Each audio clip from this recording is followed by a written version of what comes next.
നീ എന്ന പ്രകൃതിയെ ഞാനെന്ന വികൃതിയാൽ നോവിക്കുവാൻ നാം ശ്രമിക്കരുതേ.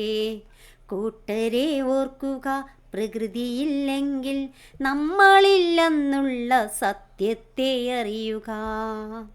നീ എന്ന പ്രകൃതിയെ ഞാനെന്ന വികൃതിയാൽ നോവിക്കുവാൻ നാം ശ്രമിക്കരുതേ. നമ്മളാരും പ്രകൃതിയെ നോവിക്കാൻ പോകുന്നില്ല. പക്ഷേ ഇപ്പം ഞങ്ങളെ ആരാ നോവിക്കുന്നത്? കർഷകരെ ആരാ നോവിക്കുന്നത്? കർഷകരെ നോവിക്കുന്നത് ആരാ? പ്രകൃതി. പ്രകൃതി കോപിച്ചു, മഴ കണ്ടില്ലേ? പ്രകൃതിക്ഷോഭം. അങ്ങനെ കിങ്ങിണി ഫാമിലുള്ള പശുക്കൾക്കുള്ള തീറ്റ എല്ലാം വെള്ളത്തിലായി, കണ്ടില്ലേ? ഇപ്പം പുൽകൃഷി ഇനിയിപ്പോൾ കാണിക്കാം, മൊത്തം പോയി, വെള്ളം കയറി. ഇന്ന് കട്ട് ചെയ്യാൻ വന്നപ്പോൾ പിന്നെ ജോലിക്കാർ തിരിച്ചു വന്നു. ഇന്നത്തെ മഴ മൂലം ഇതെല്ലാം ആയി.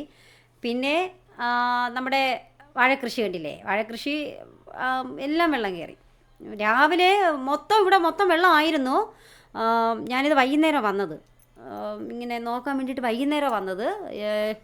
പക്ഷേ രാവിലെ ഇഞ്ഞ് വരെ ഒരുപാട് മൊത്തം വാഴയുടെ പകുതി വരെ വെള്ളം കയറിയിട്ടുണ്ടെന്നാണ് ഇവിടെ നിന്ന് വിളിച്ച് പറഞ്ഞത്. നമ്മുടെ അടുത്ത് വിളിച്ച് പറഞ്ഞു, നിങ്ങളൊന്ന് പുല്ല് കട്ട് ചെയ്യാൻ വരണ്ട രാവിലെ, അത്രയ്ക്ക് വെള്ളമാണ്, അവിടെ ഇറങ്ങാൻ പറ്റത്തില്ല. ഇന്ന് എന്തെങ്കിലും പശുക്കൾക്ക് വേറെ എന്തെങ്കിലും എവിടെന്നെങ്കിലും പൈസ കൊടുത്തോ എന്തെങ്കിലും പുല്ലോ വൈക്കോലോ എന്തെങ്കിലും വാങ്ങിച്ച് ഇടാനാ പറഞ്ഞത് അവർ.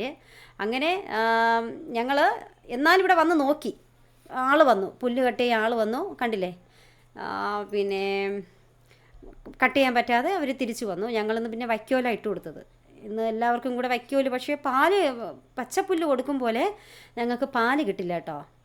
കർഷകർക്കറിയാം അത്, പിന്നെ പശു വളർത്തുന്നവർക്കറിയാം പച്ചപ്പുല്ലിൻ്റെ ആ ഒരു എഫക്റ്റ്. നമ്മളിപ്പം വിറ്റാമിനുള്ള ആഹാരം കഴിക്കുമ്പം നമുക്ക് നമ്മുടെ ശരീരത്തിൽ എനർജി ഇല്ലേ? നമ്മൾ വിറ്റാമിൻ ഇല്ലാത്ത ആഹാരം കഴിക്കുമ്പോഴും നമുക്ക് പിന്നെ പ്രോട്ടീൻ കൂടുതലുള്ള ആഹാരം കഴിക്കുമ്പോഴും പ്രോട്ടീൻ കുറഞ്ഞ ആഹാരം കഴിക്കുമ്പോഴും പാലുൽപ്പന്നങ്ങൾ, മുട്ട, ഇതൊക്കെ കഴിക്കുമ്പോൾ നമ്മുടെ ശരീരത്തിന് ഏറ്റവും നല്ലതാണ്. അപ്പോഴേ പിന്നെ അതുപോലെയുള്ള സാധനങ്ങൾ കഴിക്കുന്നവർക്കറിയാം. അതുപോലെയാണ് പച്ചപ്പുല്ലിൻ്റെ ആരോഗ്യം. പച്ചപ്പുല്ല് എത്ര പശുക്കൾക്ക് കൊടുത്താലും അത് ആരോഗ്യമാണ് പശുവിന്. പക്ഷേ നമുക്കിന്ന് കൊടുക്കാൻ പറ്റിയിട്ടില്ല. ഇന്ന് ഞാൻ പറഞ്ഞില്ലേ, കട്ട് ചെയ്തതെന്ന് തിരിച്ചു വന്നു. ഇതിപ്പം നട്ടതാണ് കേട്ടോ, നട്ടു, പിന്നെ എല്ലാം നശിച്ചു, മൊത്തം വെള്ളം കയറി. ഇതിനേക്കാളും കൂടുതലുണ്ടായിരുന്നു രാവിലെ. വൈകുന്നേരം പോയപ്പോൾ ഇതെല്ലാം വറ്റി. ചാനലിലേക്ക് ഇറങ്ങുകയാണ് ഈ വെള്ളം മുഴുവനും, ചാനലിലേക്ക് പോവുകയാണ്. ഇനിയും മഴ നിൽക്കുവാണെങ്കിൽ നാളെയും കട്ട് ചെയ്യാൻ പറ്റാത്ത അവസ്ഥയായി പോകും. ഇത് ഇപ്പുറത്ത് കാണുന്നത് ഈ പിന്നെ ചാലിന് ഈ അപ്പുറത്തുള്ളത് വേറെ ഒരു അങ്കിളിൻ്റെ പുരയിടമാണ്. അപ്പം പിന്നെ അത് വന്നിട്ട് മൊത്തം മരിച്ചിനിയാണ്. പക്ഷേ അവരുടെ ആ മരിച്ചിനിയുടെ ആ സൈഡ് നട്ടിരുന്ന മണ്ണ് മൊത്തം പോയി, മണ്ണെല്ലാം പോയി കേട്ടോ. മണ്ണും എല്ലാം ഒലിച്ചെടുത്തുകൊണ്ട് പോയി. നമുക്കിത് കുറച്ച് പാകമായിട്ടുണ്ട് നമ്മുടെ പുല്ല്. അപ്പം അതിനി ഇന്ന് മഴ പെയ്തില്ല എന്നുണ്ടെങ്കിൽ നാളെ നമുക്ക് കട്ട് ചെയ്യാൻ പറ്റും. എന്നാൽ നമ്മുടെ പശുക്കൾക്ക് സന്തോഷവും, അവർക്ക് പച്ചപ്പുല്ല് കൊടുക്കുമ്പോൾ ഉള്ള ഒരു സന്തോഷവും അവരുടെ ആ എനർജിയിലെ ആ കണ്ണിനുള്ള തിളക്കവും കാണേണ്ടതാണ് നമ്മൾ. നല്ല ഒരിതാണ്. പിന്നെ അങ്ങറ്റം ഇതുവഴി കയറാൻ പറ്റില്ല കേട്ടോ. അങ്ങറ്റം ഭയങ്കരമായിട്ട് വെള്ളം കയറി കിടക്കുക. നമുക്ക് അങ്ങറ്റത്തും ഇതുപോലെ പുല്ല് മുങ്ങിയിട്ടുണ്ടെന്നാണ് പറഞ്ഞത്. അങ്ങറ്റം ആ സൈഡൊന്നും പോകാൻ പറ്റത്തില്ല. ഇതിനിപ്പോൾ ഈ മഴ നിന്ന് പെയ്യുവാണെങ്കിൽ ഈ പുല്ല് ഒന്നും കിളിർത്ത് വരില്ല. ഇത് നിന്ന് തന്നെ അങ്ങനെ നശിച്ചു പോകും. പിന്നെ നമുക്കിനി ഇരട്ടി പാടാണ്. നമ്മളിനി നട്ട് പിന്നെ ഒന്നേന്ന് അതിന് ജോലി ചെയ്യേണ്ടി വരും. ഇരട്ടി പാടാണ് കേട്ടോ. അല്ലെങ്കിൽ നമുക്ക് 45 ദിവസം കട്ട് ചെയ്ത് 45ാമത്തെ ദിവസം നമുക്കിത് പിന്നെയും അടുത്ത കട്ട് ചെയ്യേണ്ട പാകമാവും. പക്ഷേ നമുക്കിത് അറിയില്ല, ഈ മഴ ഇങ്ങനെ നിന്ന് പെയ്താൽ എന്താണ് അവസ്ഥയെന്നറിയില്ല. നമ്മുടെ കിങ്ങിണി ഫാമിൽ ഭയങ്കരപ്പെട്ട നഷ്ടമായിപ്പോവും പശുക്കൾക്ക്. പാലും കുറയും. നമ്മുടെ ആ ഒരു പശുക്കൾക്കുള്ള എനർജിയാണ് നമ്മൾ ഏറ്റവും നോക്കുന്നത്. നമ്മുടെ പാലല്ല നോക്കുന്നത്, നമ്മുടെ പശുക്കളുടെ ആരോഗ്യമാണ് നോക്കുന്നത്. ആരോഗ്യമുള്ള എന്താ വെച്ചാൽ പുല്ല്, ആരോഗ്യമുള്ള തീറ്റ, ഇതൊക്കെയാണ് ഞങ്ങൾ കൂടുതലും അവർക്ക് കൊടുക്കാറ്. അപ്പം ഇതിവിടെ നിൽക്കുന്ന സൂപ്പർ നേപ്പിയർ പുല്ലാണ്. CO3 ഉണ്ടായിരുന്നു, ഞങ്ങൾ കുറേ അത് മാറ്റിയിട്ട് സൂപ്പർ നേപ്പിയറാണ് വെച്ചത്. സൂപ്പർ നേപ്പിയർ ആകുമ്പോൾ ഇതൊക്കെ സൂപ്പർ നേപ്പിയറാണ് കേട്ടോ, പെട്ടെന്ന് വളരും. സൂപ്പർ നേപ്പിയറിൽ കൂടുതൽ ആരോഗ്യം കിട്ടും, പശു നല്ല എനർജിയായിട്ട് നിൽക്കും. അങ്ങനെയൊക്കെയുള്ള കുറേ ഇതൊക്കെയുണ്ട്. അപ്പം എന്തായാലും നാളെ നോക്കാം, നാളെ കട്ട് ചെയ്യാൻ പറ്റും എന്നുള്ള ഒരു പ്രതീക്ഷയുണ്ട് നമുക്ക്. അങ്ങനെ ഇതെന്നാലും വളർന്നിട്ടില്ല കേട്ടോ, കുറച്ച് വളർന്നു, കുറച്ചങ്ങനെ കിടക്കുവാണ്. ഈ സൈഡൊക്കെ ഇതിനകം മൊത്തം വെള്ളമാണ് കേട്ടോ. ഞാനിന്ന് വന്നു ഇറങ്ങി നോക്കിയപ്പം അങ്ങോട്ട് കയറാനൊന്നും പറ്റുന്നില്ല. നമ്മൾ ചവിട്ടുന്നതെല്ലാം പൊതഞ്ഞു പോവുക, അങ്ങോട്ട് താഴ്ന്നു പോവുക. അപ്പം നമുക്ക് കയറാനൊന്നും പറ്റുന്നില്ല. ഇവിടുത്തെ ഈ മരച്ചിനി ഞാൻ പറഞ്ഞില്ലേ, ഈ അങ്കിളിൻ്റെ മരച്ചിനി മൊത്തം പോയി. മണ്ണെല്ലാം ഒലിച്ച് ഇവിടെ നട്ടിരുന്ന ആ കമ്പമെല്ലാം പോയി, മരച്ചിനി കമ്പെല്ലാം പോയി. അപ്പോൾ അങ്ങോട്ട് നോക്കിയേ.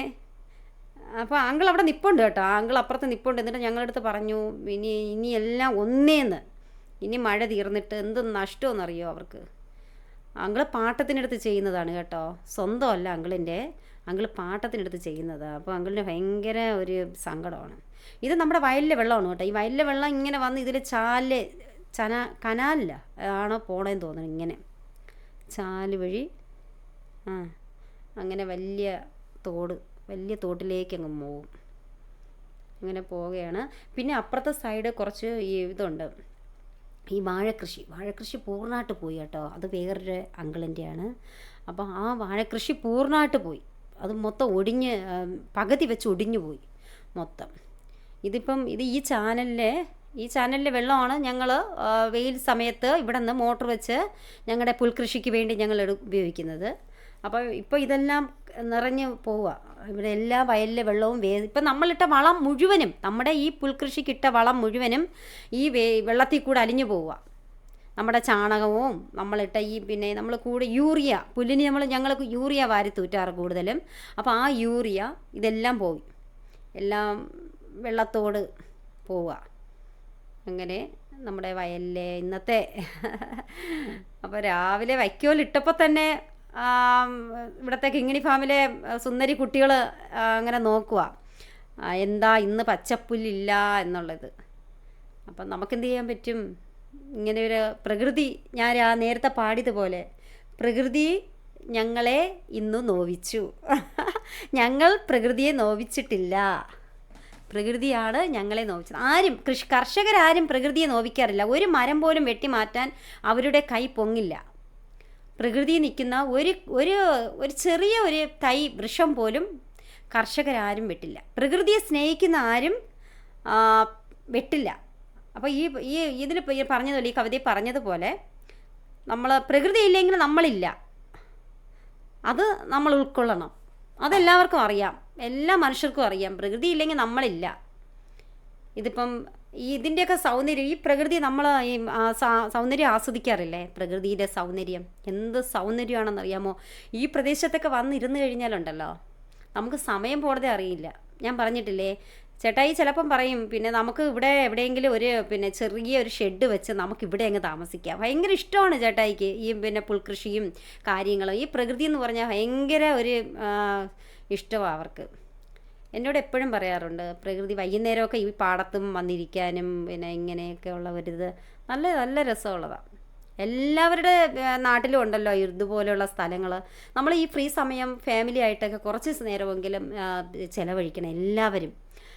ഇതുപോലെയുള്ള സ്ഥലങ്ങളിൽ വന്നിരിക്കാനും കുറച്ച് കാറ്റ് കൊള്ളാനും കുറച്ച് പിന്നെ കുറച്ച് അപ്പുറത്തും ഇപ്പുറത്തും ഉള്ള ഒരു വീട്ടുകളിലൂടെ കുറച്ച് കാര്യങ്ങൾ പറയാനും സംസാരിക്കാനും. നുണയല്ല കേട്ടോ, തൊഴിലുറപ്പ് പെണ്ണുങ്ങൾ പറയും പോലെ നുണയൊന്നുമല്ല, നല്ല നല്ല കാര്യങ്ങൾ പറയണം. അങ്ങനെയൊക്കെയുള്ള സ്ഥലങ്ങളിൽ പോയിരിക്കണം. അങ്ങനെ നമുക്ക് ജീവിതം ആസ്വദിക്കാൻ പറ്റുള്ളൂ.